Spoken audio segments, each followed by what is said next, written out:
Hello, everybody.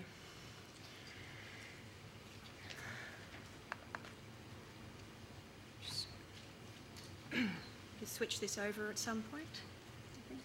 Yep. Thank you very much, Liz, for inviting me to be here. I'm very excited to talk about this area of cross-media, something that I'm quite excited about. And I thought I would start with a bit of an anecdote. A few weeks ago, I had one of my DVD binge sessions, as you do when you're watching lots of films all at once. And I was looking at the Powell and Pressburger films and watching them. And of course, you know, the Archers are well known for, Michael Powell spoke about the idea of all art is one, how in a lot of their films, in their collaboration together, the shots, the colours, the music, the dialogue was all important, and of course they had other art forms like dance and things like that within their films. Now, of course, all filmmakers care about all these elements, but some filmmakers put each of those elements on equal footing and use all that in a meaningful way. Now, that's one example in the past of filmmakers who care about multiple elements and multiple art forms. But what's happening now is you're also getting filmmakers who are looking at across a whole lot of different media platforms, and they think that all of those can be part of the meaning-making process when they're creating their film. Something happens, there's a switch that goes off into the head where they suddenly realise that all of these platforms can be a way to distribute, a way to communicate, a way to transform, or a way to expand their story. So here's just sort of three examples of that. We've got Four-Eyed Monsters, which Aaron will be talking about here, in which the reason why it's weaved in with the story, of course, you know, the story is about both Aaron and Susie, who are trying to create a film, and all of the distribution across all the platforms is part of them trying to be independent and trying to get out there. So it makes sense having all these different media platforms. And of course, Peter Greenaway with the Tulsa Lapua suitcases, he has created all of these games, worked with people creating all of these games and all of these websites and art installations and art books, the DVDs and little weblers and things like that. And right down to the DNA of the story, which is about 92 suitcases. So it was fragmented right into the DNA of the story, and then fragmented across a whole lot of art forms and media. And then, of course, the Blair Witch Project, after Lance Weiler's The Last Broadcast, is another example where it was part of the story. It was meaningful that there would be a documentary, that there would be police records in a book. So. And of course, you know, the pseudo mockumentary film. And so the choice of medium matched in with the story in some way.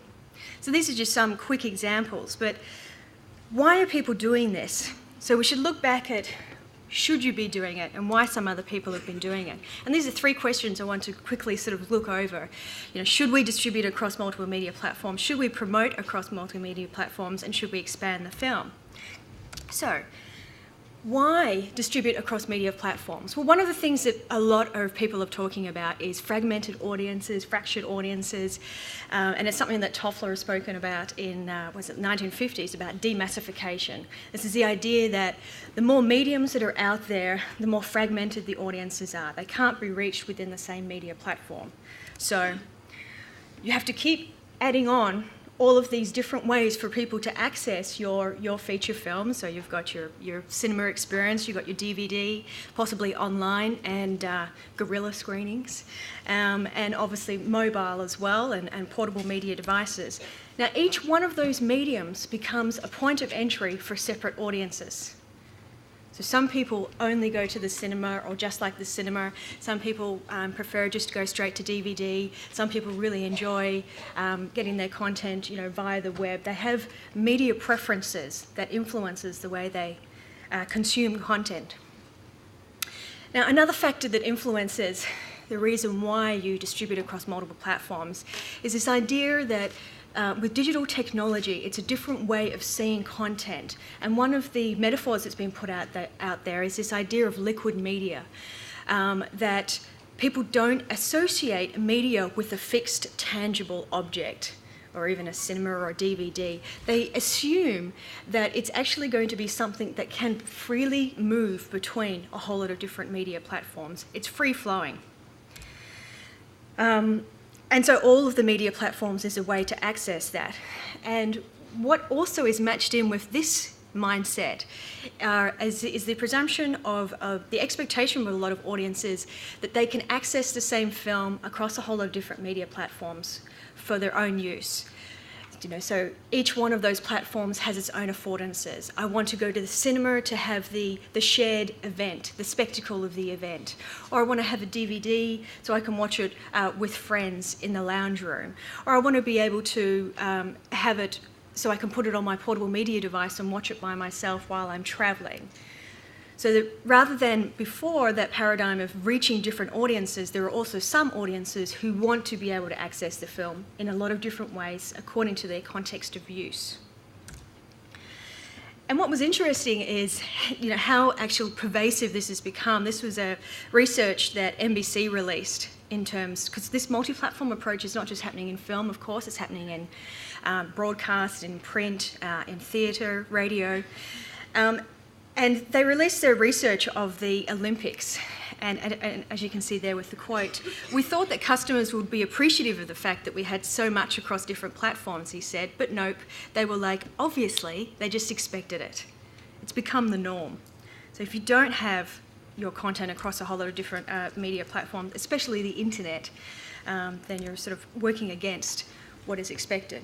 So how about, should we promote across multiple media platforms? Well, once again, yes, it's important because you need to reach different audiences who are in different areas. But one of the other things that has changed in marketing is this notion of reason is out, emotion is in. That with promotions, you can't necessarily convince people to want to watch your film by factual details like, for instance, who the filmmaker is or something like that. Things like that are important, or the genre. But more and more people are being persuaded or interested in actually engaging with content when their emotions are actually triggered. And this means actually using art forms to promote your work as opposed to descriptions, and to get people actually engaged with your work before they actually see it. Now, there's a few different strategies that people have been using.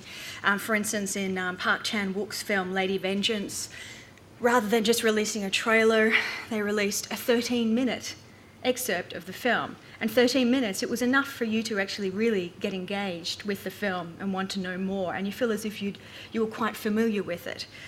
Another strategy is the Webbler that was created with the Tolslapur suitcases, which is basically a reworking of all the assets of the film into an interactive piece. So they just use stills and soundtrack and audio and dialogue from the film, and they just created an interactive experience that people could sort of navigate through the trailer. And then there are things like for Eagle Eye, this is a web experience that also included the phone, in which people could see what it was like to have to fulfill missions. So as they were playing on the actual website, they would get SMSs on their phone and things like that. So they get to sample the feelings and emotion that the characters were actually going through. Another thing that's changed in terms of the promotions is this idea of reality as the new play space. That you want to move things into the real world and make it seem as if it's quite real. So, for instance, you can have blogs like for this one, for The Grudge 2, in which it was set up as if this student was doing a documentary on the shooting of the actual feature film, and then he disappears, and so all the events of the actual feature film that he was interviewing seeped out into the real world. Things like Kill With Me for Untraceable, in which the audience can actually have to face the decisions that the characters in the feature film have to actually face, moral decisions about what they will do on the web. Even just using billboards and blogs and things like that are set within the fictional world, like this one on Forgetting Sarah Marshall. And this is where the line is blurring between what is marketing and what is art. At what point do they actually become the art form? And this is when we spill over to this idea of, should we expand the actual film? Is it no longer marketing, or is it actually part of the film experience? And this is something, and I mentioned Peter Greenaway before, this is something that he said in 2003, that if cinema intends to survive, I believe it has to make a pact and relationship with concepts of interactivity, and it has to see itself as only part of a multimedia cultural adventure. So, as I said before, we've got this idea of people wanting to access the same content via media platforms, but the expansion mindset is across different art forms as well. And the way that audiences view it is that your film is not associated with a particular medium. It's not celluloid, it's not DVD. It's something that they can access through a whole lot of mediums and through a whole lot of art forms. And this is a shift in the relationship, the way people view content. And so the expectation there is audiences want to converse with your world in their native tongue, in their native media. They have media and art form preferences, and they expect, or they would like to be able to engage with it in a way that it rings true for them as well. And another thing that's on the rise is simultaneous media usage, or concurrent media usage, and that is people using more than one medium at once. So they're using the web, and they've got the radio in the background, or they've got the TV in the background, or using your mobile while you're actually in the cinema, as Lance Weiler did with Head Trauma. And this is becoming more and more common, not just with youth, and not just with mothers who are very good at multitasking, but yeah, more and more. And there's a lot of research into how what combinations are actually the best ones. Like, for instance, most people enjoy having a documentary on the television while they're using their computer because they can zone out and just listen to the documentary rather than watching it. So these are the sorts of techniques and strategies that are emerging there. So if you take some of these changes and some of these reasons, the next question is, well, could we actually do this? Could we actually do what these people are talking about? And obviously, it's been cut off here. So the first question is, could we actually do it? One of the things that I quickly wanted to mention here, which I found interesting, is over the years observing practitioners who are working in the area and consulting with them, I've noticed that there are sort of 4 key approaches in which how practitioners are approaching this area. And the first one is the common one that has basically dominated in the past, which is, I create the film and everything else, the distribution, the marketing and all that sort of thing, is taken care of by someone else. It's got nothing to do with me. It's got nothing to do with the product of the film. And it's mainly an economic drive to actually include all these other different platforms, but it's taking care of something else. But what's emerging is these last 3, which is trying to create all these other elements in all these other platforms that complement the actual film and the film experience. But the problem is that a lot of the practitioners who are working with that, they're still skilled in a single platform. Like, they're still predominantly using their strategies and techniques for film, but they bring in other people to actually help with the expansion process. So the issue there is, how do you creatively control that? And there are some techniques that I outline there, and I'll be putting this slide online afterwards so you can explore that further. But I'll just quickly mention here that one of the issues when you're actually getting a whole lot of people involved in the process and you've got this parallel production of a lot of different art forms is what's been called the fly in the ointment of transmedia storytelling, is the clash between all of these production processes. This is a picture that was created by Crossover, the Nordic team. And it's at that website there, in which they basically had a look at the different production processes and how many people are involved and how long it takes. And these are the sorts of issues that come up when you're using a lot of different people. But as we move across the scale, we find that practitioners are thinking more about the other mediums. The film is king, but the other mediums are more queen. They're starting to be on par, and they're quite more important. And this is where you see more of the writer, producer, directors who are actually actively involved in the creation process. And then the extreme one is where they create native, cross-media native projects where the film is just one aspect of it. It's not the most important, it's just one part of the expression process. So, how could you do it? If you actually wanted to do this, how could you do it? Well, as I mentioned earlier, there's sort of three sort of top-level sort of key strategies, and one of them is to replicate your content, and that is to basically, you know, put a whole lot of information out there in a whole lot of different media channels. An example here is Broken Saints, the Canadian Flash-based series in which they made all the content available in a lot of different media platforms. I don't need to harp on this idea of distribution and that because you've got plenty of speakers who will be talking about this at the festival. So we'll go on to transformation then, and practitioners who are actually doing their own adaptations. In the past, someone else would do an adaptation for you. Now, practitioners are wanting to do their own, or they're working with people very closely. So Darren Aronofsky is an example with the Fountain feature film. He worked with Kent Williams to create the Fountain graphic novel, as a rendition of the actual theme. The graphic novel was actually based on the script, the script before the feature film final. But what's interesting with these sort of practitioners who like to do their own adaptations is they also extend it to the audiences. So, for instance, Darren Aronofsky has offered up some of the assets and content from his film up there so the audiences can remix, they can transform as well. And of course, Peter Greenaway with the Tulsa Pearl Project, he's been going out and doing his live VJing of the assets of his feature film as well.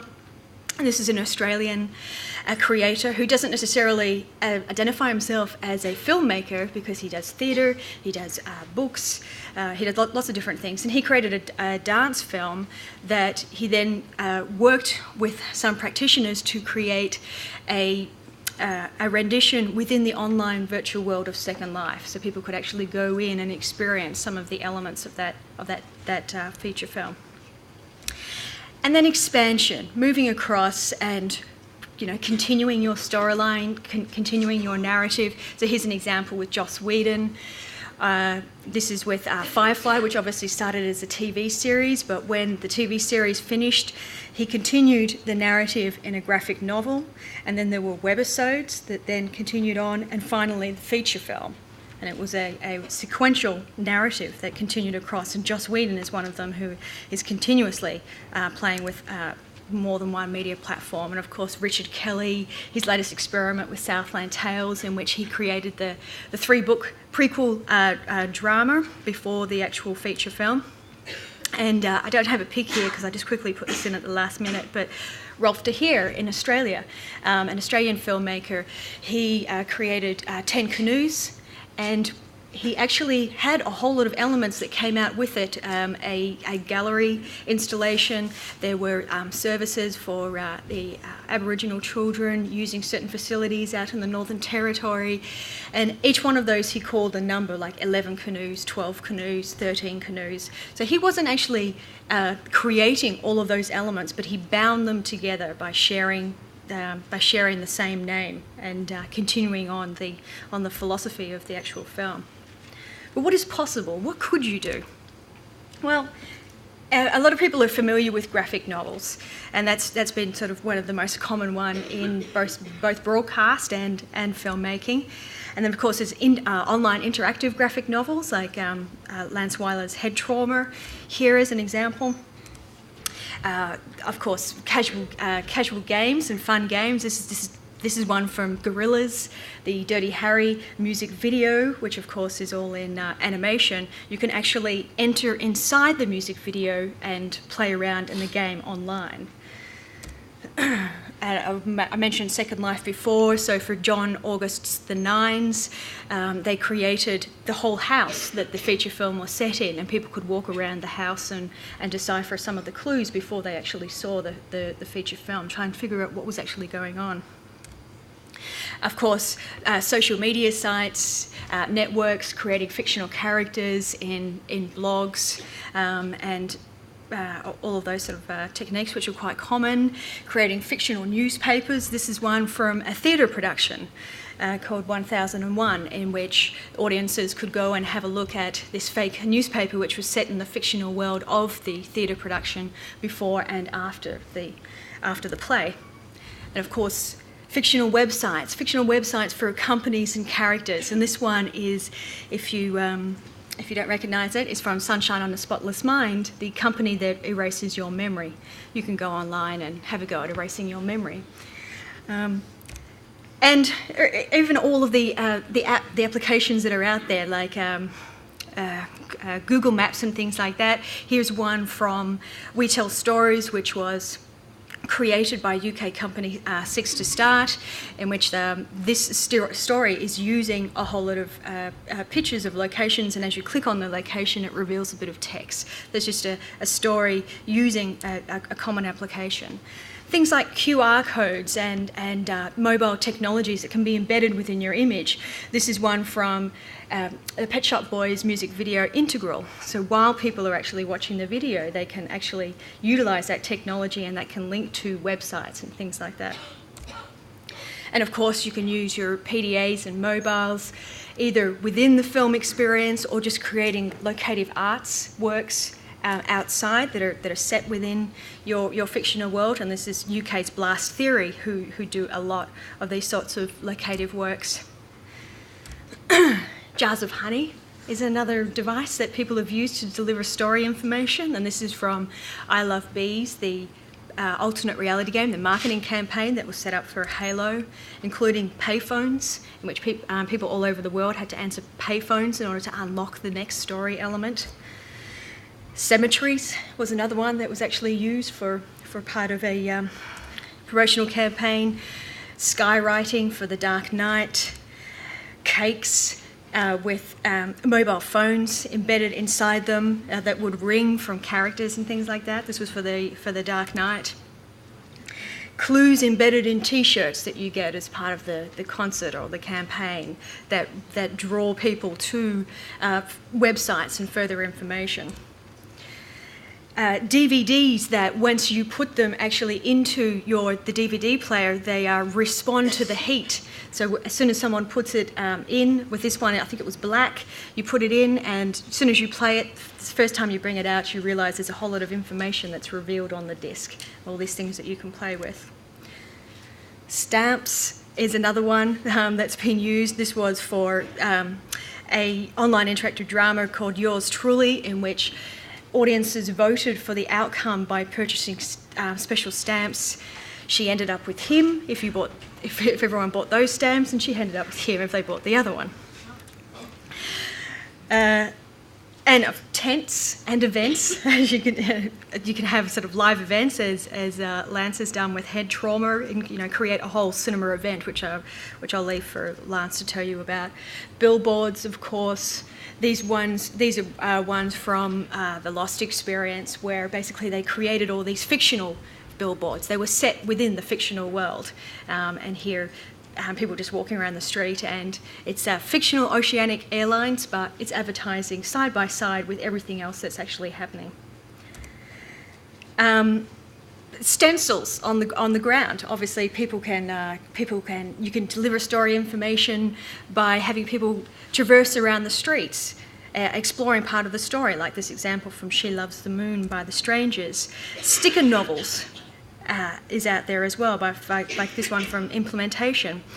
And services like yellowarrow.net, where basically you can purchase an arrow, and each arrow has a special code on it and with a phone number. And what you do is when you purchase that, you ring up that number and you record some information. It can be a bit of story information that's set in that setting where you put the sticker. And whenever someone comes up, they see the yellow sticker, they call up and they hear whatever things that you've planted in the audio. These sorts of services are out there that anyone can play with.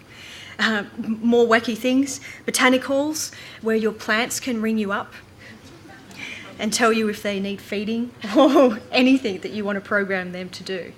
And these are all the changes that are happening. It's like, as soon as people look around and say, anything is a potential storytelling device, anything I can play with and communicate with, and people are actually doing it. Sharks is another one. This is a area code shark runners project in which they had tagging systems associated with each of the sharks, and the sharks had personalities and people could follow what was actually happening in the underworld. Helicopters is this one from Mind Candy's Perplex City, which is by the UK group who is now Six to Start, and they're creating alternate reality games and these live event experiences where people turn up and suddenly everything goes pear-shaped and the characters are there and they have to chase the characters to the helicopter and things like that. All of these range of different things that people are playing with. So the question is, I guess, would we actually do something? And I'll refer back here quickly to Powell and Pressburger and the red shoes. The difference, this idea of seeing more than one element, the multiplicity and all these art forms as being part of this storytelling and this meaning-making process has a long history throughout time.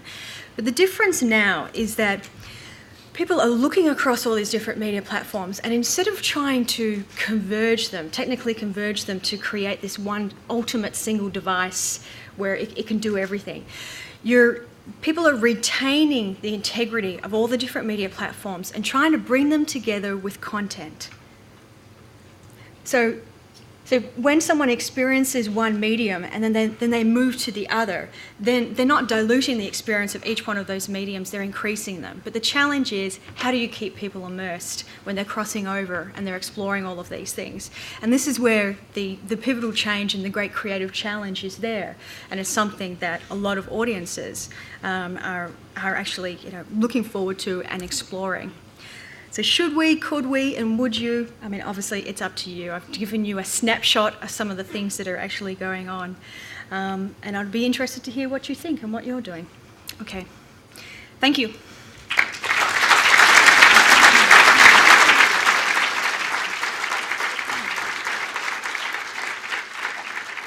Yes, if you have any questions. Yep. I think there's some microphones, you have to wait.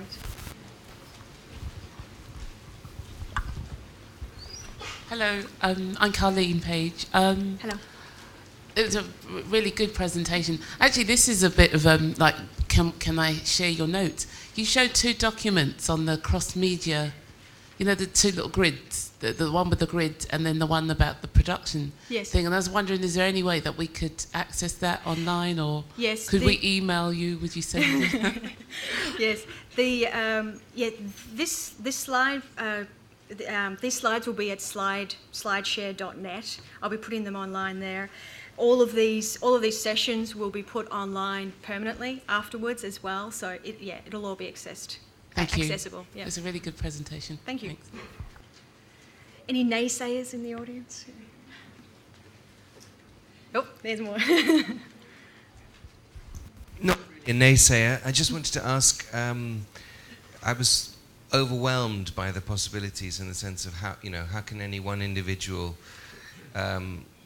carry out quite so many different activities. So how do you sort of harness the skills of lots of people to be able to take advantage of all of these? That's right. I mean, the majority of the production is basically bringing in teams of people who are experienced in all these different areas, and the strategies they use to creatively control that vary.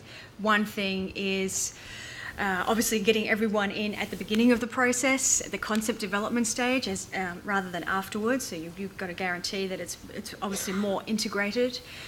There are things like if it is quite big, the bigger it gets, you need to have, it's something that Jesse Alexander has called a transmedia czar, or someone who basically runs through everyone and is continually keeping an eye on everything that's actually going on.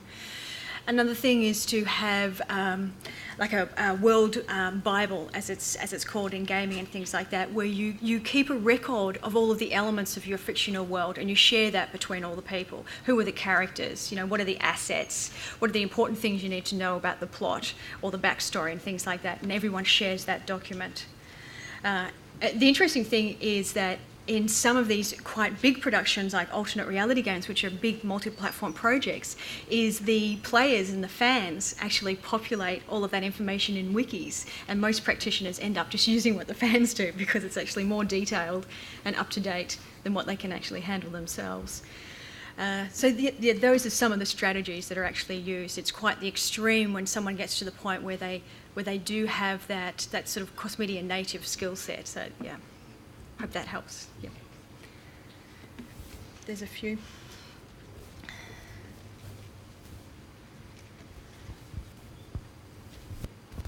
Hello.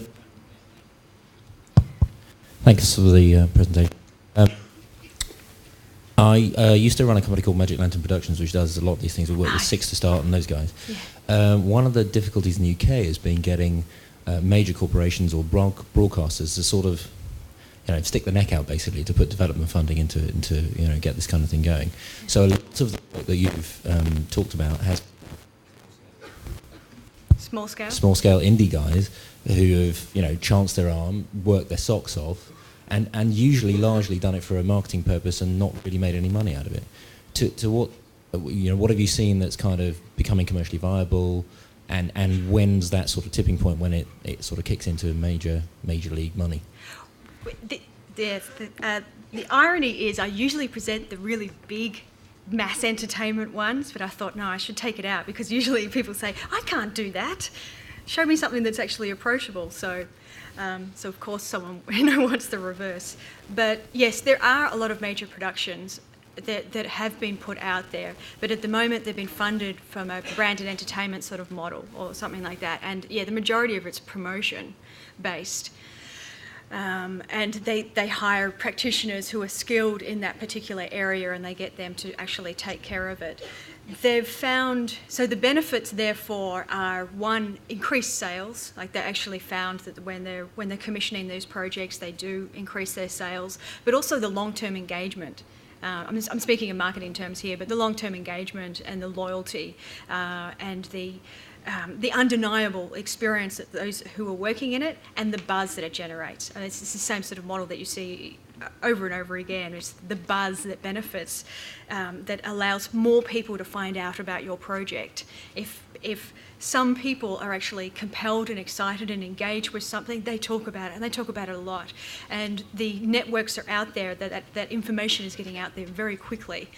And so that helps generate greater audiences for you. But then, of course, yeah, there are people who are doing it for the sake of actually expressing something, and as you say, working their butt off trying to do it. And people like Richard Kelly, for instance, he spoke about creating the graphic novels at the same time as the feature film, and it just wore him out. So yeah, there's a lot to it. Would you say then, largely, if you were trying to get one of these off the ground, don't go to the content commissioning department, go to the marketing department or the sales department and get them to advertise and fund it? There's a shift that's happening. Like for instance, the We Tell Stories one that I cited before with Penguin, that was funded by the innovation department. So there are shifts that are actually going on, and especially there's a lot of cross-platform funding situations, and there'll be other panels that will be speaking about this here. No, they are looking at how you can obviously distribute it and raise awareness and raise audiences and things like that as well. Yeah, hope that helps.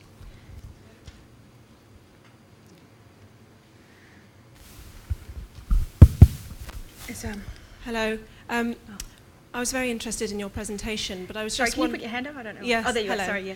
I was just wondering whether you think that this kind of cross-media work is suited to certain kinds of stories, for example, thrillers, mysteries, conspiracies, fantasy, animation, and whether sort of serious realist stories, could you get people involved in that kind of way of being desperately wanting to know what's going to happen? Do you have to have a kind of story with a very strong plot, or can it work with any kind of story? Always with when people move into interactivity for the first time, usually it happens over and over again. It's always a case of like, oh, we have to create a murder or a mystery or some quick panic, and that happens all the time throughout history. Whenever there's something new going on and you're trying to motivate people to act. So even though what you create with this cross-media project is not necessarily interactive in the sense that you're not changing the story as it goes along, just getting people to move across media platforms requires some motivation, some call to action to get them to do that. And the default is to actually go into conspiracies and things like that.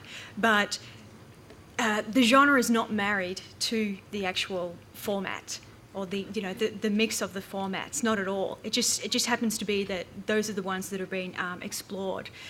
There's comedy ones that are actually coming out. There's been a few of those at comedy. People are talking about bringing out a romance one as well. It's happening in documentary. It's happening in factual entertainment too, and even just sort of artistic renditions like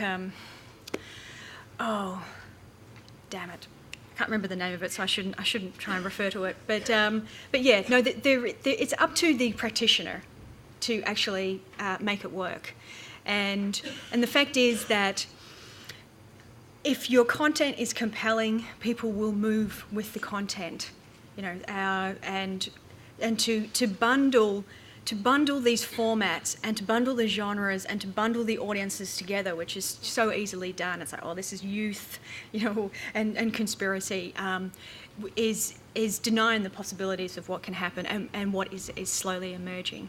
So.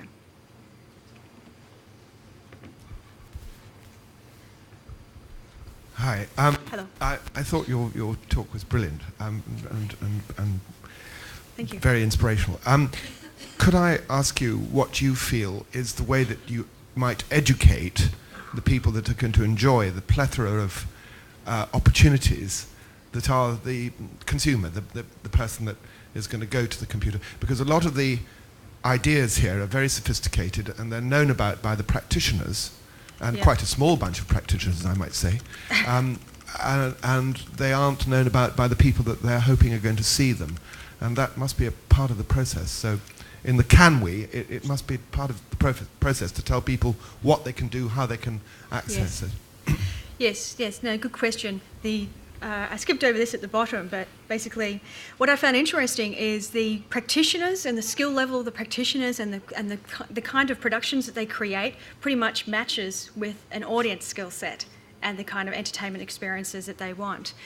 And so in the complementary and the integrated sort of level, what they do is they usually create it so you don't have to do all the media platforms, like the story or the plot and the narrative works if you don't go and have a look at all the other art forms. And that's the predominant approach, because that works with the majority of the audience. As with the scales of all audience, all audiences, whether it's gaming or films or whatever, the people that are the most proficient are the smallest audience segment, of course. But what's happening is that slowly these techniques are becoming more and more pervasive, and people are expecting to actually, they expect that there's going to be a website with a film. And a lot of them are expecting that there's going to be something more after the film, in the DVD extras and things like that. The whole concept of a single film that's by itself, at one point in time, a single event has been smashed, and it was smashed a long time ago. So what I'm finding is interesting are the sort of the native practitioners where they engineer the experience to force people to actually move across the platforms. And it's those sort of techniques that I'll be speaking about in the workshop tomorrow, those sort of techniques of how you intentionally drive them to all these different media platforms. Not all practitioners are doing that, so they're perpetrating this state of sort of isolation in some sense. But yes, it's the rise of the skill set of the practitioners and the audiences in tandem. Yeah. Okay. I think we have to. One more. I think there's a gentleman over there. I agree with the previous speaker. The talk was very inspirational, and sort of, as we have for film, when we are sort of filmmakers for film, we've got filmmakers like London Film Festival where we can watch films and sort of argue about what works, what doesn't, and sort of discuss standards and procedures. Just wonder, is there something sort of where people get together online or offline in the real world to discuss the value and just their various strategies to do these alternative reality games? Sort of because for example, I know you showed a slide with the stenciling. Sort of, I know Rain Dance a few years ago did exactly just that, and they used sort of chalk marks and sort of little snippets to promote their festival. Yep. And they got threatened by Westminster Council that they would have to pay thousands of pounds, and so they had to hire the same people that they hired, the guerrilla marketeers that put all these marks and words and so on across Soho to wash it all off again. So, so there may be sometimes sort of constraints that we are not aware of. Is there a forum where we can exchange? Not for filmmakers officially. Lance Weiler's Workbook project is one place where he's interviewing, he's been actively exploring that area and trying to share a lot of resources and interviews with people. My own site, universecreation101.com, there's a little plug there. I'm sort of trying to share techniques and things like that. I mentioned a few resources in a short online interview which we put online, I think, within a few days. And so there'll be some information there at the Power to Pixel site within a few days that will help you there. And of course, there are special cross-media conferences and transmedia storytelling conferences. There's a lot of terms used to describe the same area that I link to on my site and things like that, which will be of assistance. Okay. Thank you, everyone.